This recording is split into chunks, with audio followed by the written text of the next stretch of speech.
Il existe une manière de pénétrer dans l'âme d'un homme sans qu'il ne le remarque. Ce n'est ni une science, ni un art réservé aux initiés. C'est une danse silencieuse entre la parole et l'ombre.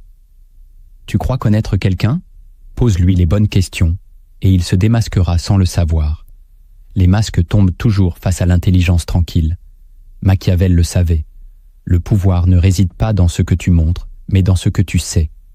Savoir ce que l'autre veut cacher sans qu'il sache que tu l'as vu. Cette vidéo n'est pas pour les curieux. Elle est pour ceux qui veulent comprendre, influencer, régner.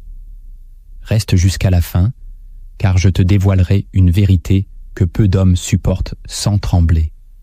Avant d'aller plus loin, écris en commentaire cette phrase. Je veux apprendre à voir ce que les autres cachent. Et surtout, abonne-toi. Ce savoir ne doit pas t'échapper. Depuis l'Antiquité, les plus grands esprits savaient qu'un homme ne se définit pas par ses actes, mais par les conflits invisibles qui l'habitent. Socrate posait des questions non pour obtenir des réponses, mais pour dévoiler les fissures dans la pensée de ses interlocuteurs.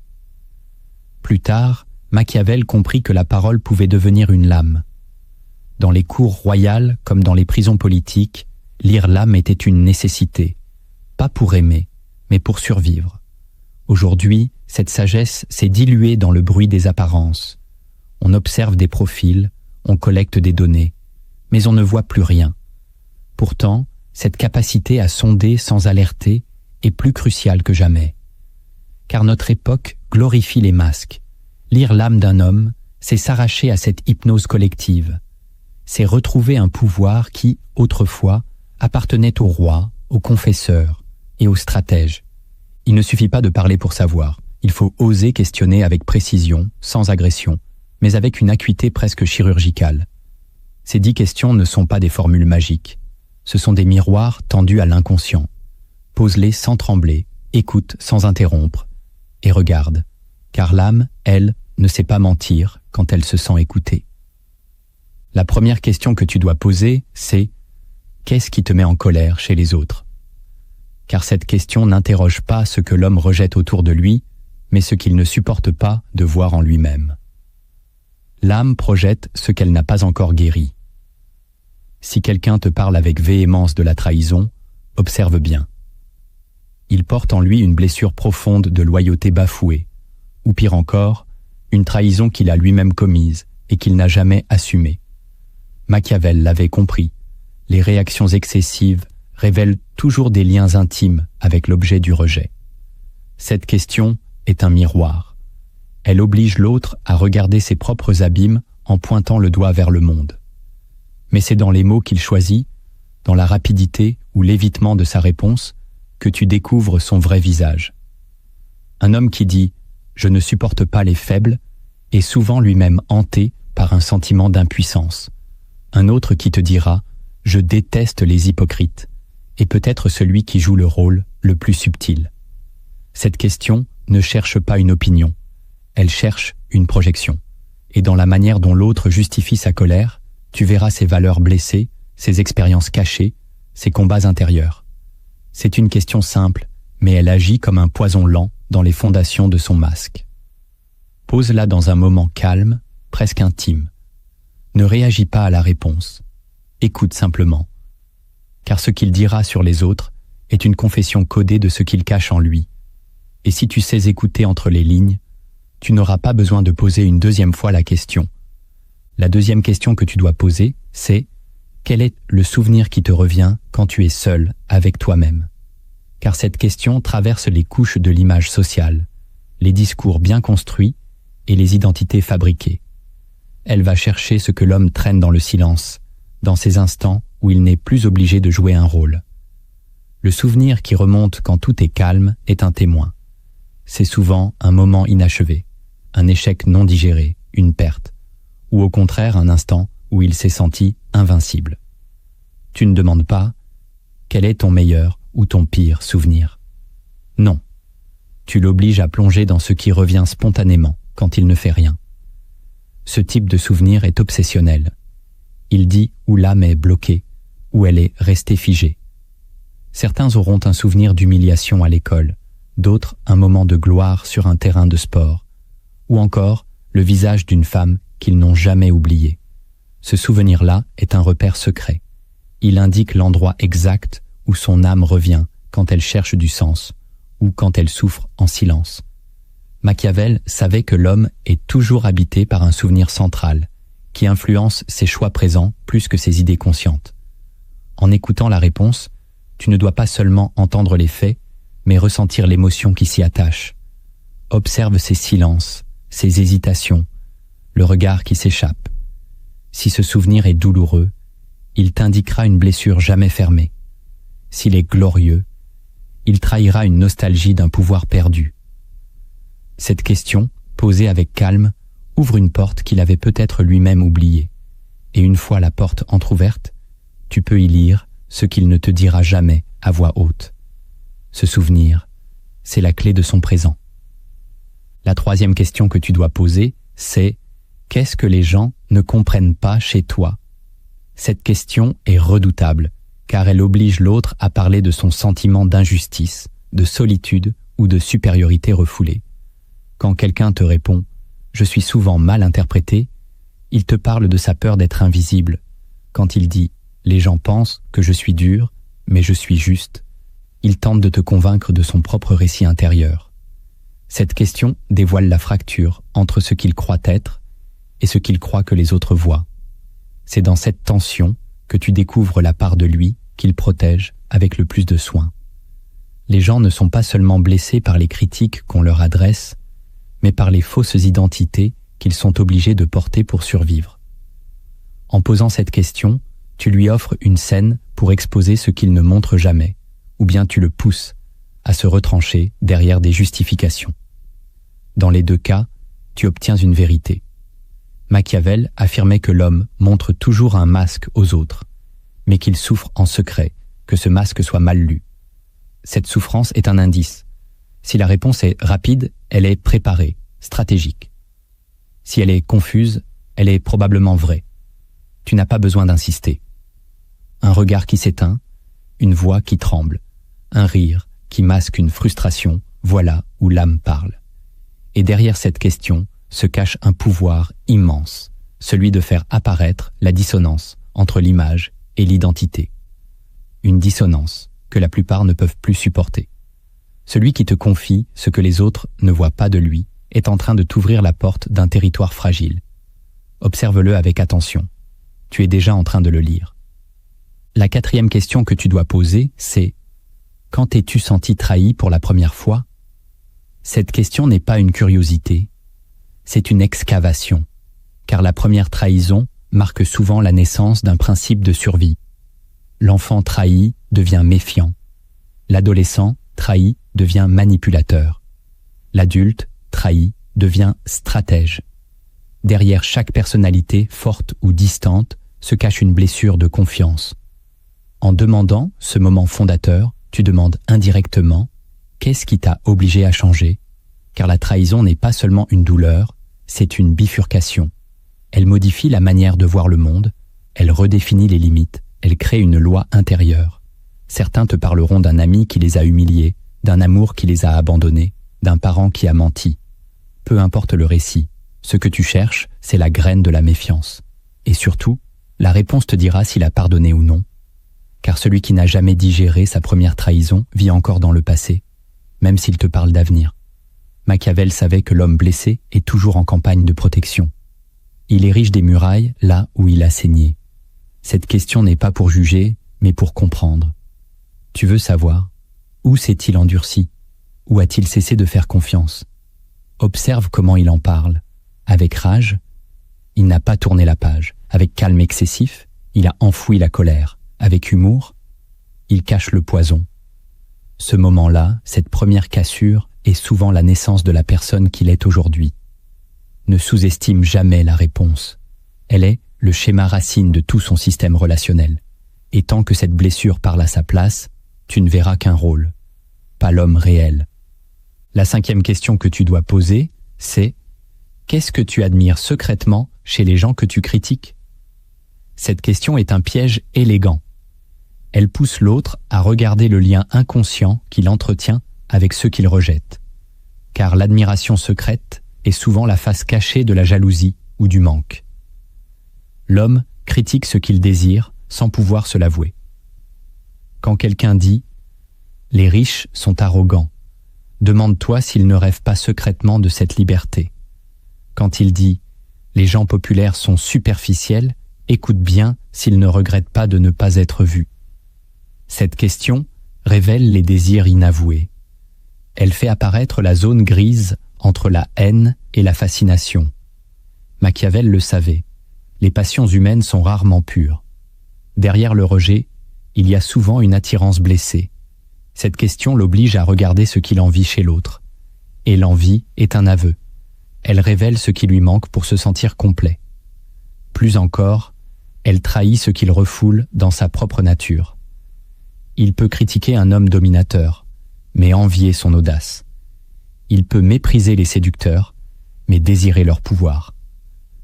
En posant cette question, tu le mets face à sa propre contradiction. Et s'il est sincère, il se dévoilera. S'il fuit, il se condamnera à rester un personnage. C'est ici que je t'invite à commenter. Je veux comprendre ce que mes critiques révèlent de moi, car cette question est aussi pour toi. Chacun de nous admire secrètement ce qu'il ose à peine approcher. Et celui qui apprend à regarder cette vérité devient libre. La 6e question que tu dois poser, c'est « Quel genre de personne te met mal à l'aise sans raison apparente ?» Cette question ne cherche pas à identifier un ennemi, mais à dévoiler les zones d'ombre de sa propre psychologie.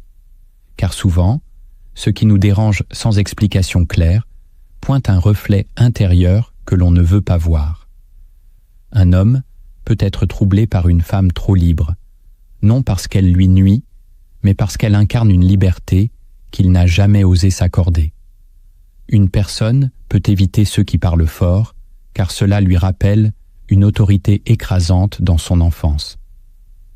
Machiavel savait que les êtres humains ne réagissent pas à la réalité, mais à l'interprétation émotionnelle qu'ils en font. Cette question est donc une torche dans les angles morts. Elle révèle ce qui n'a pas été digéré, ce qui a été refoulé, ce qui menace l'équilibre fragile du personnage social qu'il joue. Tu ne dois pas te contenter de la réponse. Observe s'il hésite, s'il rit, s'il minimise. Car souvent, la gêne cache un déséquilibre entre l'image qu'il veut maintenir et une vérité intérieure qui le bouscule. Et s'il te dit qu'aucune personne ne le met mal à l'aise, méfie-toi. Cela indique une maîtrise émotionnelle si rigide qu'elle en devient suspecte. Personne n'est insensible. Ce qui dérange est souvent ce qui nous réveille. En découvrant qui le met mal à l'aise, tu devines ce qu'il tente de maintenir sous contrôle, et tu t'approches de ce qu'il n'a pas encore affronté. La 7e question que tu dois poser, c'est « Quand as-tu fait semblant d'aller bien alors que tu étais en train de t'effondrer ?» Cette question n'est pas là pour faire pleurer. Elle est là pour mesurer le niveau de conscience qu'il a de sa propre souffrance. Car beaucoup savent qu'ils ont souffert, mais peu savent à quel point ils ont masqué cette douleur. Faire semblant d'aller bien est un acte de survie, mais aussi un acte de solitude extrême. Celui qui te parle d'un moment où il a tout porté seul, sans jamais demander d'aide, t'ouvre un chapitre que même ses proches ignorent. Machiavel savait que l'homme, dans la douleur, devient plus dangereux ou plus vrai. Celui qui nie cette période est encore prisonnier d'elle. Celui qui peut en parler avec lucidité a déjà commencé sa libération. Ce que tu dois chercher dans sa réponse, ce n'est pas le drame, c'est la dissimulation. Jusqu'où a-t-il été capable de mentir pour protéger son image? Quels sacrifices intérieurs a-t-il accepté pour maintenir l'illusion? Cette question te révèle l'endroit où il a renoncé à lui-même, et celui qui renonce à lui-même trop longtemps finit par devenir un fantôme social. Il sourit, il travaille, il réussit, mais il est vide. Pose cette question avec douceur. Ne le pousse pas à s'expliquer. Laisse-le choisir ce qu'il dévoile. S'il en parle avec froideur, c'est qu'il est encore dedans. S'il tremble, il est en train de sortir. Et dans cette faille, tu verras l'homme nu, sans décor, sans défense. C'est là que tu sauras à quel point il est encore vivant. La 8e question que tu dois poser, c'est « Qu'est-ce que tu veux qu'on dise de toi le jour où tu ne seras plus là ?» Ce n'est pas une question sur la mort, c'est une question sur la trace. elle oblige à regarder la vie depuis la fin, elle révèle les valeurs ultimes, les regrets potentiels, les illusions persistantes. Machiavel disait que l'homme révèle sa vraie nature quand il pense à sa réputation. Certains répondront que j'étais quelqu'un de juste, d'autres que j'ai été utile, d'autres encore que j'ai été libre. Dans ces mots, il y a toute une architecture morale, car ce que l'on veut qu'on dise de nous, c'est souvent ce qu'on n'a pas encore réussi à devenir pleinement. Celui qui dit « je veux qu'on dise que j'ai été un bon père » te parle peut-être d'une culpabilité silencieuse. Celui qui veut être perçu comme courageux cache peut-être des décisions prises dans la peur. Cette question met en lumière l'écart entre l'idéal et le réel. Elle révèle le combat intérieur que mène chaque homme entre ce qu'il veut laisser derrière lui et ce qu'il ose vivre aujourd'hui. Observe le regard qu'il a quand il répond. S'il brille, il y croit encore. S'il s'éteint, il doute déjà. Et ce doute est précieux, car il te dit, voilà ce qu'il cherche à réparer, même en silence. Cette question est une prophétie inversée. Elle ne parle pas du futur, mais du présent caché. Elle dit, qui veux-tu vraiment être quand tu cesses de tricher? La 9e question que tu dois poser, c'est quel est le plus grand choix que tu regrettes de ne pas avoir fait? Cette question n'interroge pas l'action, mais l'inaction. Elle vise le renoncement, ce moment où il a eu une opportunité et l'a laissé passer, par peur, par loyauté, par confort. L'homme ne se juge pas seulement sur ce qu'il a mal fait, mais surtout sur ce qu'il n'a pas osé. Machiavel comprenait que les occasions manquées laissent des cicatrices plus profondes que les échecs. Car elles hantent, elles reviennent, elles deviennent des fantômes de potentiel non réalisés. Celui qui te parle d'un amour qu'il n'a pas poursuivi, d'un projet qu'il a abandonné, d'une révolte qu'il a étouffée, te montre l'endroit exact où son destin s'est figé. Ce choix non accompli est souvent la source d'une série de compromis qui ont construit sa vie. Il est la racine d'un certain silence, d'une certaine amertume, d'un certain conformisme. Cette question est un miroir de son audace perdue. Et s'il n'a pas encore fait la paix avec cette non-décision, il portera toute sa vie une tension invisible entre ce qu'il est et ce qu'il aurait pu être. Écoute-le avec attention.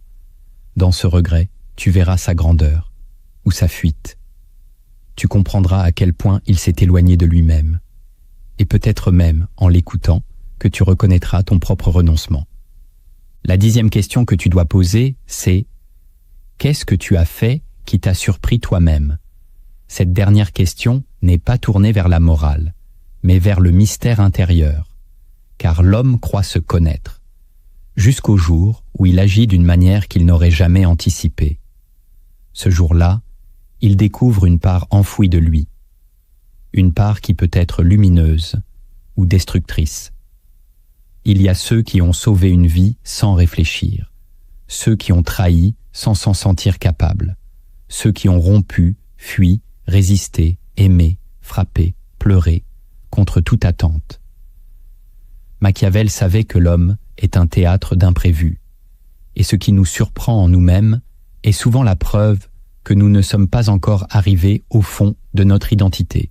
Cette question force l'autre à regarder son propre vertige. Ai-je été un héros ou un monstre ce jour-là? Elle demande. Qu'as-tu découvert de toi qui t'a bouleversé? Et cette découverte est capitale, car elle brise les récits confortables. Elle force à réévaluer ce qu'on croit être. S'il te répond avec pudeur, c'est qu'il a touché une vérité. S'il refuse de répondre, c'est qu'il n'est pas prêt. Mais s'il ose, s'il raconte ce moment où il s'est étonné lui-même, tu sauras que tu es face à un homme qui cherche encore, et ce sont les seuls qui valent la peine d'être écoutés. Tu crois avoir entendu une réponse claire, mais l'âme ne parle jamais avec des mots seuls. Elle trahit, elle vacille, elle résiste. C'est dans les pauses, les sourires forcés, les silences soudains que résident les véritables révélations. Tu n'as plus besoin de parler. Il te suffit désormais de lire ce qui se joue derrière les apparences. La première vérité dérangeante, c'est que l'homme ne répond jamais uniquement à ta question. Il répond à ce qu'il croit que tu penses de lui. Tu crois poser une question neutre, mais il l'interprète comme une tentative de jugement ou de domination. Il te répond donc selon une stratégie de contrôle de son image. Son ego intervient avant sa sincérité. Même lorsqu'il dit la vérité, il la filtre à travers le regard qu'il croit que tu portes sur lui. Cette vérité dérangeante est fondamentale. Tu n'obtiens jamais la réponse brute. Tu obtiens une version modifiée par la peur, l'orgueil ou la quête d'approbation. Machiavel savait que tout homme est conscient de la scène qu'il joue, surtout quand il est interrogé. Ainsi, ce que tu entends n'est pas ce qu'il pense, mais ce qu'il pense que tu veux entendre, ou ce qui servira sa cause. Pour lire entre les lignes, tu dois donc écouter ce qui n'est pas dit. Observe les détours, les justifications inutiles, les réponses trop parfaites. L'homme qui te dit la vérité sans aucune hésitation est peut-être le plus habile des manipulateurs. Et celui qui hésite, s'embrouille, cherche ses mots, est peut-être en train de se battre avec une vérité trop lourde à porter. Tu ne dois jamais te contenter du contenu. Lis l'intention. Interroge la construction. Souviens-toi, ce qu'il dit de lui, il le dit pour survivre dans ton regard. Et si tu comprends cela, tu sauras que chaque réponse est un déguisement, même quand elle semble sincère. La deuxième vérité dérangeante, c'est que l'âme trahit toujours une incohérence entre les mots et le corps. Tu peux entendre un homme te dire qu'il va bien, pendant que son regard fuit, que son pied s'agite, que sa voix tremble à peine. Il croit contrôler sa parole, mais son corps, lui, se souvient. Il garde la mémoire des blessures non dites, des humiliations contenues, des colères enterrées. Machiavel savait que le langage corporel, même involontaire, est une confession bien plus fidèle que les phrases apprises. Car le corps ne ment pas. Il manifeste ce que l'ego tente de cacher.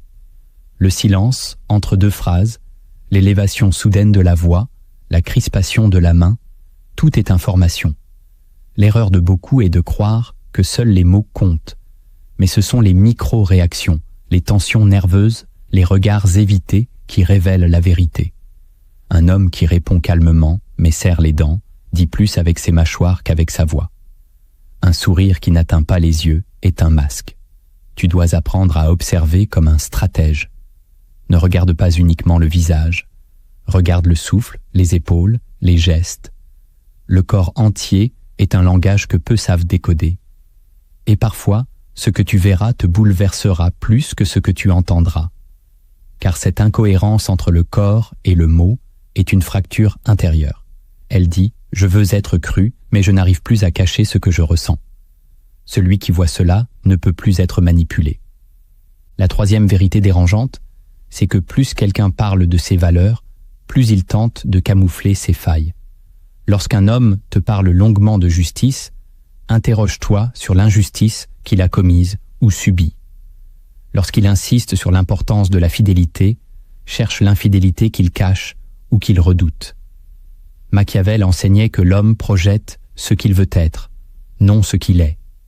Il parle de vertu pour couvrir la peur d'être vu tel qu'il est réellement. C'est une stratégie inconsciente. Il cherche à s'auto-persuader ou à désarmer ton regard. Plus il en dit, plus il masque. Et dans ce trop-plein de déclarations, se niche souvent une fragilité qu'il ne veut pas affronter.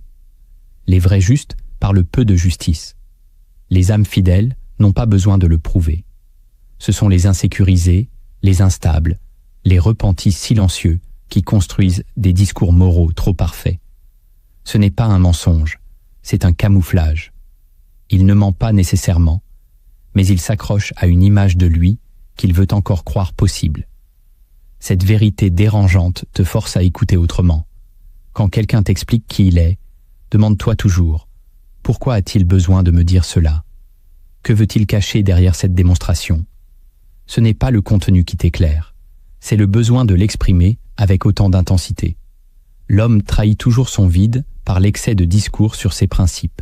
La quatrième vérité dérangeante, c'est que plus une réponse est rapide, plus elle a été construite pour paraître naturelle. L'homme véritablement sincère hésite, cherche, revient en arrière. Il sent que la vérité est complexe, nuancée, parfois douloureuse. Celui qui répond immédiatement, avec des phrases nettes, fluides, irréprochables, t'offre un récit, pas une confession. Machiavel savait que la spontanéité est souvent un artifice, car ceux qui veulent convaincre sont toujours prêts. Ils ont répété leur rôle 1000 fois, et dans leur fluidité se cache la peur d'être découvert. Observe les détails. Une réponse trop claire est suspecte. Elle ne laisse pas de place au doute, ni à la contradiction. Mais l'âme humaine est faite de contradictions. Celui qui dit « je n'ai jamais eu peur » te ment. Celui qui dit « je suis toujours honnête » te joue un rôle. Cette rapidité apparente est un bouclier. Elle te dit « je veux te contrôler avant que tu ne me lises ». À l'inverse, celui qui cherche ses mots, qui hésite, qui s'interrompt, est en train de fouiller en lui-même. Il n'a pas de réponse toute faite, car il n'a pas de personnage prêt à livrer. Ce n'est pas une faiblesse, c'est une force. Cela prouve qu'il est encore en mouvement intérieur. Tu dois apprendre à te méfier des réponses parfaites. Elles sentent le script. L'homme sincère, lui, tremble parfois, et dans ce tremblement, il devient lisible. La 5e vérité dérangeante, c'est que ce que l'homme ne dit jamais est souvent plus lourd que tout ce qu'il t'a confié. Il peut te parler de sa douleur, de ses combats, de ses souvenirs. Mais il y aura toujours un point, un lieu secret qu'il contourne, qu'il évite, qu'il ne nomme pas. Ce silence-là est la zone la plus dangereuse. Machiavel le savait. L'homme cache toujours un noyau dur de honte ou de désir. Il peut tout avouer, sauf cela. Et ce non-dit est un verrou qui contrôle toute sa narration. Tu ne dois pas chercher à le forcer. Mais tu dois sentir où le langage s'arrête, à quel moment il dévie, quelle question il esquive. C'est là que se trouve la vérité la plus brute, celle qu'il ne s'avoue même pas à lui-même. Ce silence n'est pas vide, il est plein à craquer. Il est chargé d'images, de souvenirs, de pulsions, de regrets. Il est habité, et tu n'as besoin de rien dire pour le voir. Il suffit d'observer le regard qui se détourne, la bouche qui se crispe, la respiration qui s'arrête une seconde. Dans ce vide apparent, il y a une tempête. Ce qu'il ne dit pas, c'est ce qu'il craint que tu découvres. Et plus il en dit autour, plus tu dois écouter ce qu'il n'ose pas toucher. C'est là que son âme se terre, et c'est là que tu peux la voir, si tu es prêt à entendre ce qui n'a pas de mots. La 6e vérité dérangeante, c'est que plus un homme rit pendant qu'il parle de choses graves, plus il cherche à anesthésier une douleur qu'il n'a jamais osé regarder. Le rire, dans ces moments-là, n'est pas un signe de légèreté ou de recul. C'est un mécanisme de défense. Une stratégie ancienne pour détourner l'attention, pour désamorcer l'émotion, pour ne pas s'effondrer devant les autres.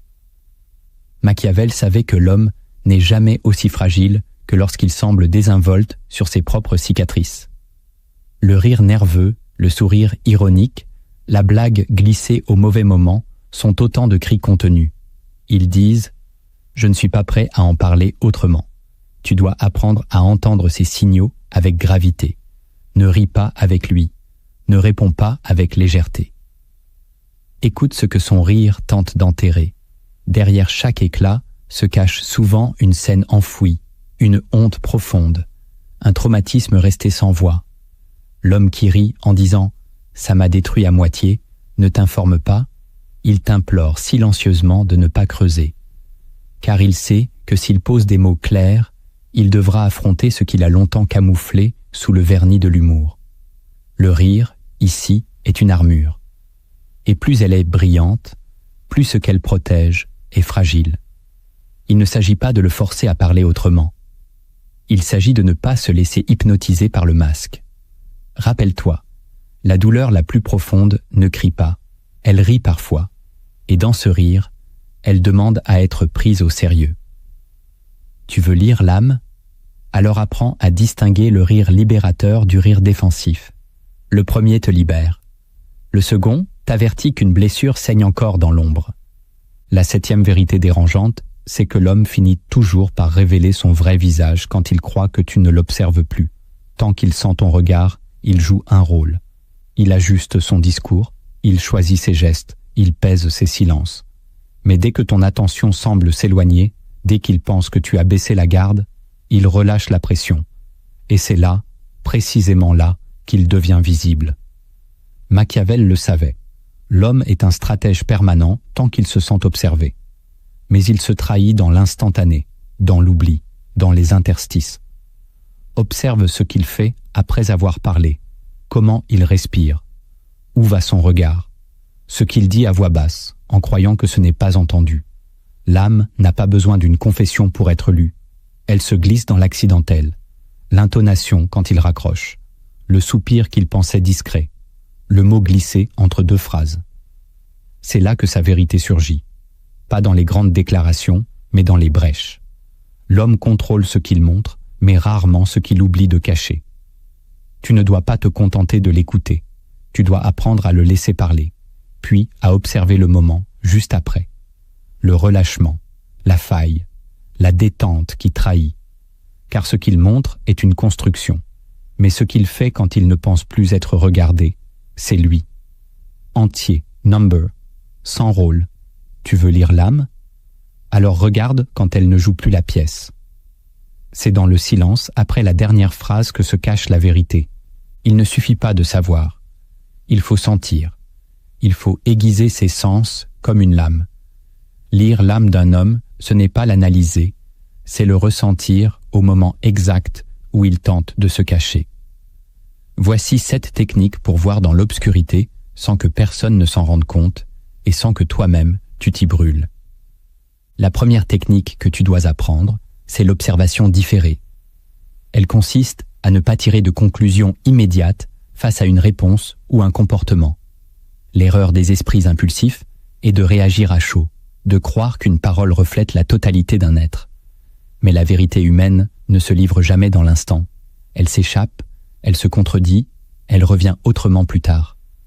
L'observation différée est l'art d'enregistrer sans juger, de noter sans réagir, de laisser l'instant se déposer. Machiavel l'avait compris. Le vrai lecteur d'âme n'est pas celui qui décrypte vite, mais celui qui laisse le temps dévoiler ce qui résiste à l'analyse. Tu entends une réponse? Ne dis rien. Garde-la dans ta mémoire. Observe dans les jours ou les heures qui suivent si l'attitude confirme ou contredit les mots. Un homme peut dire qu'il n'a peur de rien, mais éviter ensuite toute confrontation. Une femme peut affirmer qu'elle est détachée, mais surveiller chacun de tes gestes. L'observation différée, c'est donner du poids au silence. C'est faire confiance au temps pour révéler les vérités que la parole tente de couvrir. Ce n'est pas une technique pour manipuler. C'est une discipline intérieure.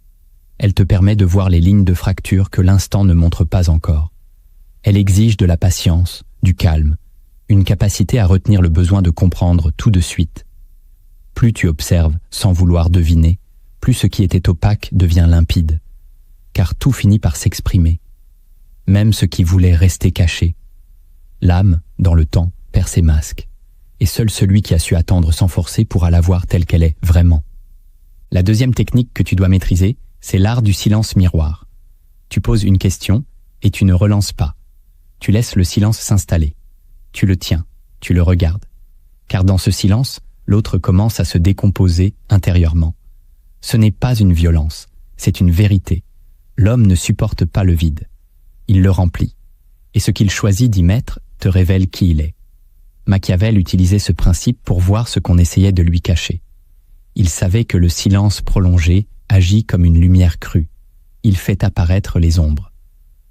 Lorsque tu ne dis rien, l'autre commence à se justifier, à corriger sa réponse, à combler le vide par de nouveaux mots, des mots qu'il n'avait pas prévu de dire. Le silence miroir, c'est refuser de contrôler la suite. Tu observes. Tu ne l'aides pas à s'expliquer. Tu ne le rassures pas. Tu deviens un espace dans lequel il se reflète, même s'il ne le voulait pas. Et plus le silence dure, plus il tente de reprendre le contrôle, en parlant trop. Là, tu entends ce qu'il n'avait pas préparé. Là, tu vois ce qu'il ne voulait pas montrer. Cette technique demande de la maîtrise, car ton propre inconfort te poussera à vouloir relancer. Résiste. Reste présent. Ne détourne pas les yeux. Le silence, ici, devient un révélateur. Il agit sans effort. Il crée une tension douce mais implacable. Et dans cette tension, les masques tombent. Ce n'est pas toi qui dévoile l'autre. C'est lui qui se dévoile tout seul, car il ne supporte pas le vide que tu refuses de remplir. Apprends à te taire avec précision, et tu verras, le silence finit toujours par faire parler plus que les questions. La troisième technique que tu dois intégrer, c'est l'écoute diagonale. Ce n'est pas entendre ce que l'autre dit, c'est entendre ce que sa parole tente d'éviter. Chaque réponse humaine est une construction. Elle met en avant certaines choses et en laisse d'autres dans l'ombre. L'écoute diagonale consiste à entendre les angles morts, à percevoir les lignes de fuite. Quand quelqu'un te raconte une histoire, demande-toi toujours « Pourquoi cette histoire ? Pourquoi ce détail ? Pourquoi ce silence à ce moment-là ?»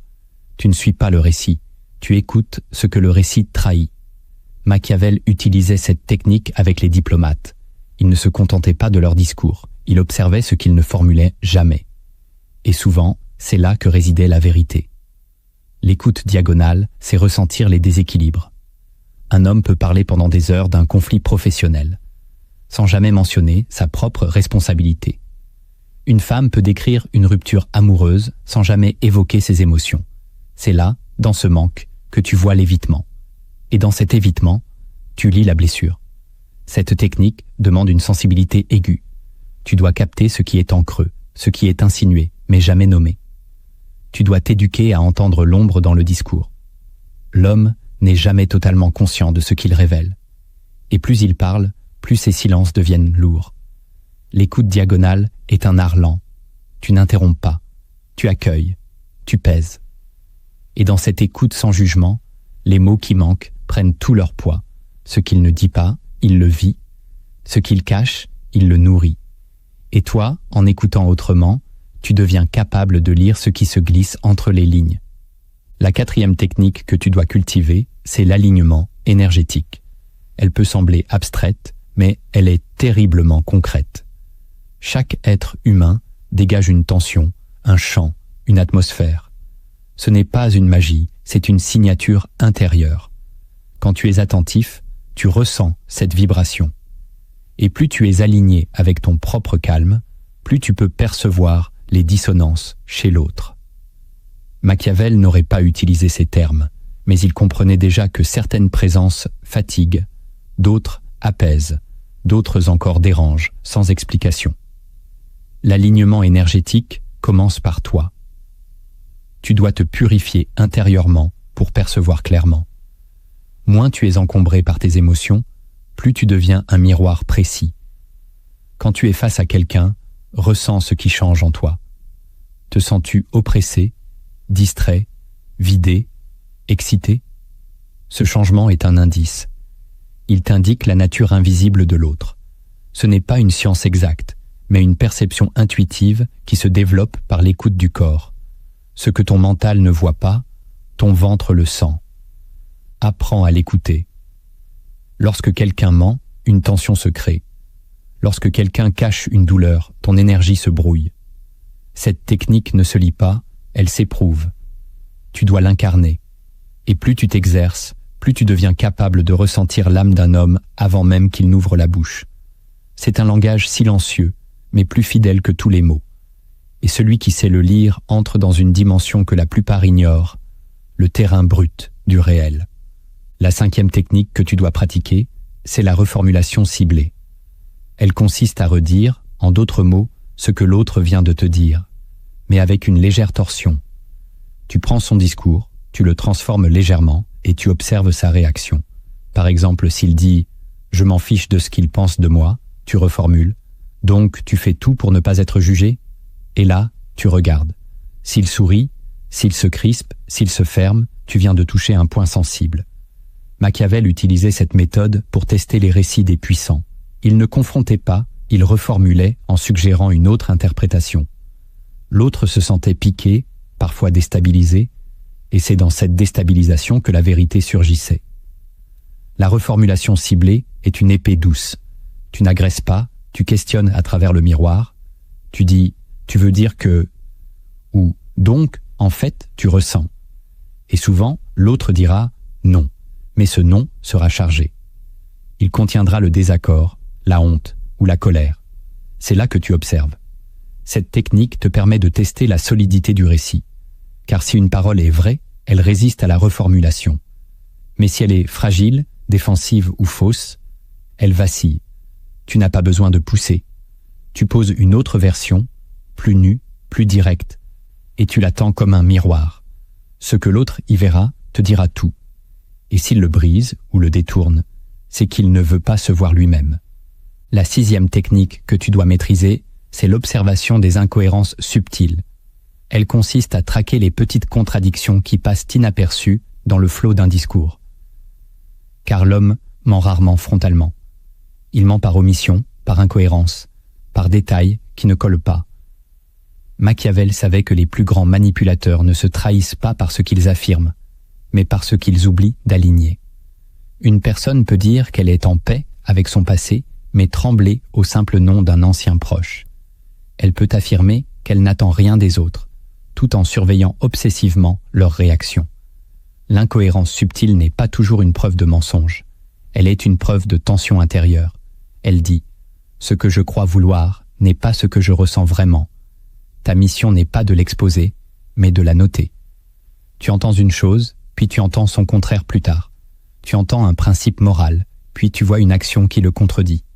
Tu entends une affirmation sûre, puis un regard fuyant. Cette dissonance te dit que l'identité affichée est fragile, que le masque est fissuré. Plus encore, elle te montre le point exact où l'ego lutte pour maintenir le contrôle.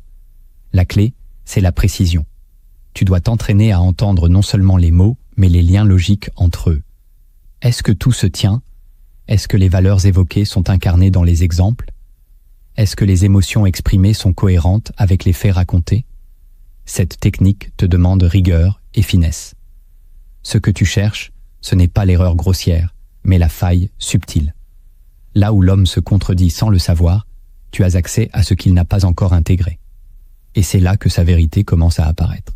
La 7e technique que tu dois incarner, c'est l'indifférence stratégique. Elle n'est pas un mépris, mais un retrait calculé.